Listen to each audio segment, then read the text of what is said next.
नमः शिवाय गुरवे सच्चिदानन्दमूर्तये निष्प्रपञ्चाय शान्ताय निरालम्बाय तेजसे। हरिओम प्रभु जी, आज के इस अध्यात्म परिषद में आप सबका स्वागत है। आज का प्रश्न भावनगर से नगिनदास पिठवा जी का है।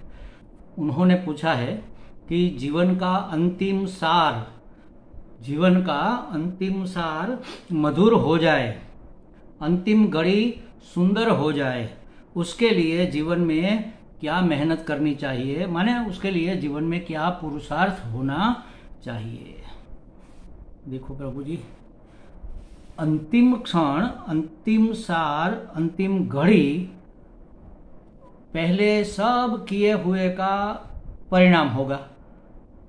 जो जो किया है पूरे जीवन में उसका फल होगा अंत समय। तो अगर हमें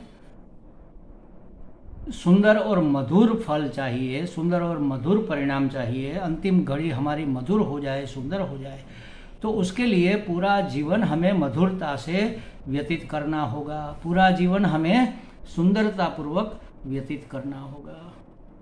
और आगे की गति भी इसी के आधार पर होती है। हमारे शास्त्र में कहा है कि अंतमति सो गति, अंत में जैसी मति होती है वहाँ पर हमारी गति, हमारा पुनर्जन्म वहाँ पर हो जाता है। अगर हमारी भोग में दृष्टि है तो जहाँ भोग ज़्यादा उपलब्ध होंगे उस जगह हमारा जन्म, हमारी पुनरावृत्ति मतलब हो जाएगी। और अगर योग में हमारी दृष्टि है तो योगी के घर में हमारा पुनर्जन्म होगा। शुचिनाम श्रीमताम गेह, ऐसा शास्त्र में कहा गया है। लेकिन अंत समय में अगर हम सोचे कि चलो अभी तो मौज करते हैं, खाते हैं, पीते हैं और चमन करते हैं, एंजॉय करते हैं, अंत समय में भक्ति कर लेंगे। ज़्यादातर हमारी यही मान्यताएं होती है। आजकल के संसार में, समाज में तो सब लोग यही मानते हैं कि अभी तो छोटी उम्र है, अभी कहाँ भक्ति करने का समय है, अभी कहाँ साधना करने का समय है, अभी तो भोग करो, अभी संसार का उपभोग करो, संसार की मौज उड़ाओ। लेकिन इसके इतने गहरे संस्कार बैठ जाते हैं कि अंत समय में भी हमें वही याद आता है। प्रभु जी, हमने ऐसा देखा है कि अंत समय में लोग जब पूछते हैं कि दादाजी आपकी कोई इच्छा है, तो दादाजी कहते हैं कि हाँ, हमें दूधी का भजिया खिलाओ। देखो, अभी भोग में ही उसे भगवान याद नहीं आया, वरना वह कहते कि हमें गीता जी का पाठ सुनाओ, या हमें शिव महिम्न स्तोत्र का गान करके सुनाओ, या हमें निर्वाण षटक गा के सुनाओ, या हमें कोई शास्त्र पढ़कर, रामायण महाभारत जो भी है वह पढ़कर सुनाओ। ऐसा नहीं किया और कहा कि हमें ये खाना है, हमें यह पीना है, हमें ये करना है, हमें वह करना है। देखो, भोग दृष्टि, संसार के प्रति हमारी भोग्य बुद्धि होगी तो अंत समय में हमारी घड़ी सुंदर नहीं होगी। संसार के प्रति अगर हमारी पूज्य बुद्धि होगी, भोग्य के बदले पूज्य बुद्धि होगी, तो अंत समय में भी हमें शांति का अनुभव होगा। ये कैसे होता है? देखो, मेरा अपना अनुभव है, वरना मैं नहीं कह पाता।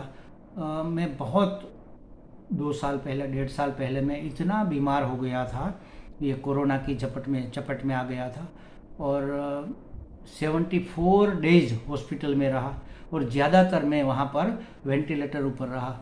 हमारे गुरुजी ने कहा कि तुम तो यम के दरवाजे से वापस आए हो, यम के दरवाजे को छूकर वापस आ गए। मतलब कि समझो, मृत्यु की घड़ी बिल्कुल नज़दीक थी, सामने ही थी, एक छलांग लगी और मृत्यु हो गई। अब उस समय हमारी क्या मति थी ये मैं आपको बताता हूँ। जब मैं बेहोशी ज़्यादातर रहता था, लेकिन जब भी मैं होश में आता तो मेरे दिमाग में अहम ब्रह्मास्मि चलता रहता था। उस समय मेरे दिमाग में ये जगत क्या है, जीव क्या है, जगदीश क्या है, मैं कौन हूँ, आत्मा क्या है, परमात्मा क्या है, परमात्मा के ऊपर दिख रहा ये विवर्त पंचीकृत क्या कहते हैं, प्रपंच स्वरूप ये है जो दिख रहा है सृष्टि, वह क्या है, विवर्त का मतलब क्या है, मिथ्या का मतलब क्या है, ब्रह्म सत्य जगन मिथ्या का अर्थ क्या है। तो कैसे मैं सबका अधिष्ठान हूँ, कैसे मेरे ऊपर सब अध्यारोपित है, मैं ही मैं हूँ और कुछ है ही नहीं। अहम ब्रह्मास्मि, अहम ब्रह्मास्मि, अहम ब्रह्मास्मि। कभी यह चलता, कभी निर्गुण निराकार के जगह कभी सगुण साकार भी चलता। हे परमात्मा, अब तो कृपा कर दो, अपनी शरण में हमें ले लो। आपकी कृपा तो अनंत है, अपार है, हम उसके अधिकारी भी नहीं है, फिर भी आपने हमें अपने लाडले बेटे को कितना दिया, कितना दिया, कितनी कृपा की, आज भी कृपा कर रहे हो। बस यही चलता रहा। क्यों चलेगा भाई ऐसा? ऐसा क्यों नहीं चला? कोई भोग करने की इच्छा, भोग करने की कामना, कुछ प्राप्त करने की, कहीं जाने की, कुछ कहीं पर पहुंचने की, ऐसी कोई वासना क्यों नहीं जगी? शायद पूर्व का संस्कार है।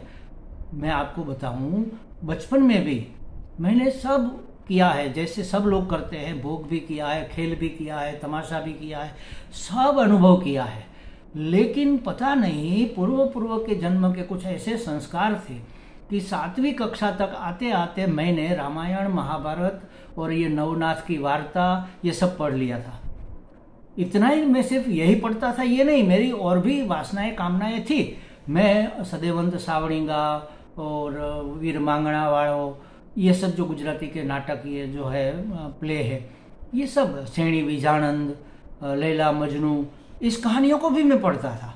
लेकिन ज़्यादा रुचि मुझे उसमें थी। तो सब करते करते करते करते 7वीं कक्षा में ये हो गया, समझ लो। फिर तो जब मैं हाई स्कूल में आया तो घर छोड़ दिया, बोर्डिंग में मुझे डाल दिया गया। तो वहाँ पर स्कूल की लाइब्रेरी से मैं राणा प्रताप, झांसी की रानी और विवेकानंद, इन सब को पढ़ने लगा। और गाने में, सिनेमा के गीत और भजन दोनों, गाने में इतना शौक था, चित्रकला में इतना, क्या नहीं किया, सब किया। लेकिन एक कोने में ये सारंगी बजती रही। और धीरे धीरे धीरे जब कॉलेज में आए, कॉलेज के बाद फिर शादी हुई, फिर गृहस्थी हुई, फिर हमारे पूज्य स्वामी जी इसके संपर्क में आए, बस जीवन यू टर्न बदल गया। और जो हमारे एक कोने में जो सारंगी बज रही थी, उसने हमें अट्रैक्ट कर लिया, संसार छोड़ दिया, विरक्त हो गए, किसी में हमें इंटरेस्ट नहीं रहा। हमें पता चल गया कि वास्तव में हमें क्या करना है और हम क्या कर रहे हैं। देखो, अगर ये विवेक होगा तभी संसार से वैराग्य होगा, और तभी आप अपने आप को, मतलब जीव को, जगत को और जगदीश को ठीक से समझ पाओगे। और जब समझ लोगे तो फिर आनंद ही आनंद, आनंद ही आनंद। आप स्वयं आनंद स्वरूप है। जो दिख रहा है वो तो आपके ऊपर विवर्त है, अध्यारोप है, वास्तविक नहीं है। आपका वेश है, परिवेश है, ये ड्रेसिंग किया हुआ है, ये नाटक चल रहा है, ये प्ले चल रहा है, ये सत्य थोड़े ही है। सत्य तो सच्चिदानंद स्वरूप है आपका। आप आनंद स्वरूप हो तो फिर आनंद ही आनंद, मधुर ही मधुर। कहाँ पर अनानंद रहेगा, कहाँ पर कड़वाहट रहेगी?